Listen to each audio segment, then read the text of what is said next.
This presentation contrasts the two main settings in Aldous Huxley's novel Brave New World, which illustrate the differences in values between the time the novel was written, in 1931, and the time the novel takes place, in 2540 CE, or 632 AF, standing for after Ford, or after the end of the fictional 9 Years' War.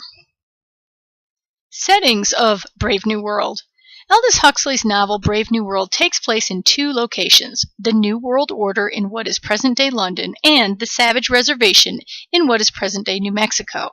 The Savage Reservation is ironically more civilized by today's standards, but not by the standards of the time of the novel, according to the New World Order of this book. The values esteemed on the Savage Reservation are the opposite of those valued in London in the New World Order, in that people on the reservation have traditional values and live life as it used to be. The reservation is included to show how much traditional values have disappeared in the New World Order. It serves as a glimpse into the past. By placing John the Savage and his mother Linda into the New World Order, they become foils to those of the New World Order, or characters created as opposites to others in order to emphasize certain traits. John is unable to survive with his values in the New World Order. Values of the New World Order. In the New World Order, there has been a loss of traditional values, such as the respect for life, nature, religion, familial bonds, and close personal relationships. In the New World Order, people no longer suffer pain or experience strong emotions or pleasures. They take soma to numb the pain and discomfort without having to suffer a hangover, as with alcohol. They even take VPS, or violent passion surrogates, as a way to cleanse the system of emotion by simulating small doses of pain or discomfort, such as the feeling of pregnancy, so that people never have to actually experience intense feelings of pain or discomfort. The feelies are movies they watch in which the audience can actually physically feel and smell as well as experience the entertainment, but the feelings people experience from the feelies remain merely physical and not emotional. In the New World Order, people are also encouraged to be promiscuous, and monogamy is discouraged. People are conditioned from birth to like and be with their social class and their prescribed work. Pleasant scents and sounds are pumped out into the air, and people are kept mildly pacified and happy so that they remain emotionally stable. In this way, society prevents strong, passionate, or intense emotions that could become violent and could cause social instability. People are born in labs and conditioned or brainwashed from birth to have all the same values separated by caste. All individuality is lost. The central London hatchery center is where people are fertilized, conditioned, and brainwashed. Cells are divided with a chemical so that hundreds of people are born to be genetically alike. Women no longer give birth, and parents no longer raise their own children. The birthing process has become industrialized. Natural familial bonds are destroyed, and sex has become only for recreation and not procreation. The group takes precedent over the individual.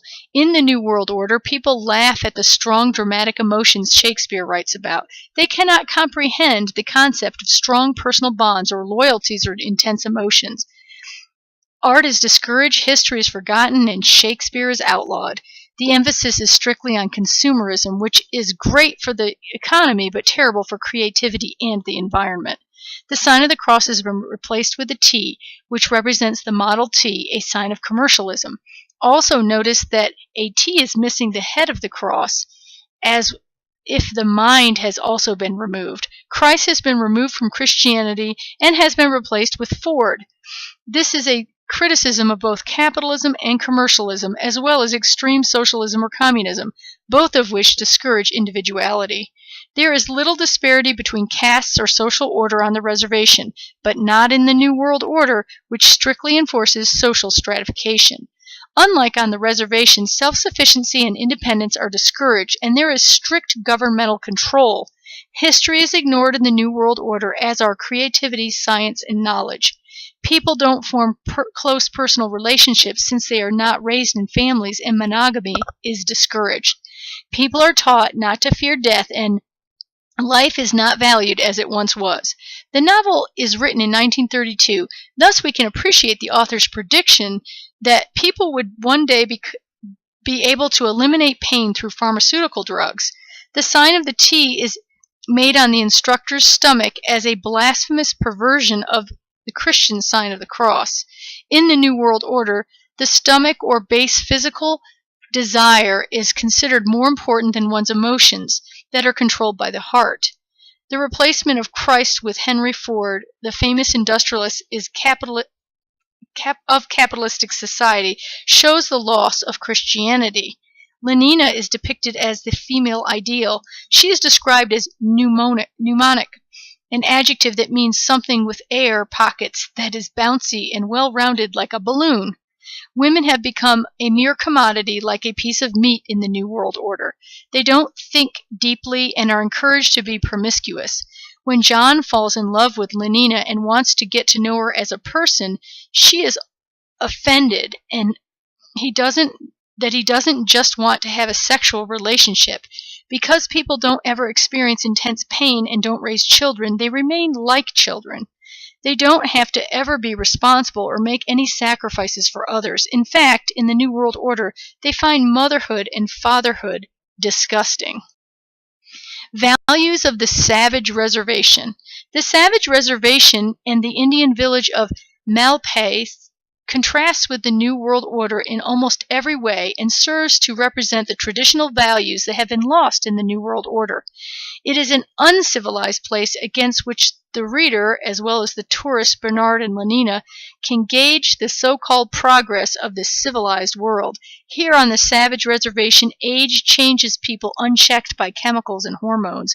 Women give birth and breastfeed their babies, and the natural process of decay produces the sights and smells that appall the sensitive Lenina. 40 in London, or the New World Order, is so clean that birth and old age have been swept away entirely. However, on the Savage Reservation, the pains of birth and death exist and endure unconquered and still the essential facts of human life. On the Savage Reservation, Lenina is whipped by the women for being promiscuous with men on the reservation, and her son, John, is ostracized for her New World sexual behavior and attitude. She turns to mezcal, a colorless alcoholic liquor of Mexico, as a substitute for soma to deal with the discomfort and pain she must endure on the Savage Reservation, which is seen as unacceptable on the reservation.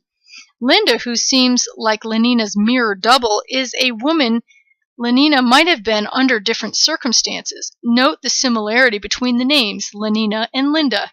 Linda's unspeakable fate to become a mother and to grow old is nothing less than a horror and obscenity to Lenina and those of the New World Order. John the Savage, who is the outsider born on the reservation but whose mother Linda is from the New World Order, is a contrast or foil to Bernard in rebellious thought.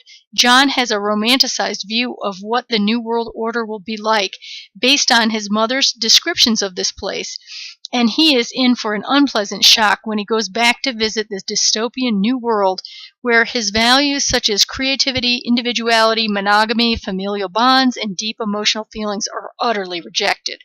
On the Savage Reservation, John the Savage is interested in Shakespeare since his work makes him feel intense emotions, whereas the New World Order has outlawed Shakespeare for that very reason. They feared the intense human emotions it describes might cause political and social instability, giving people ideas about murder, passion, love, etc.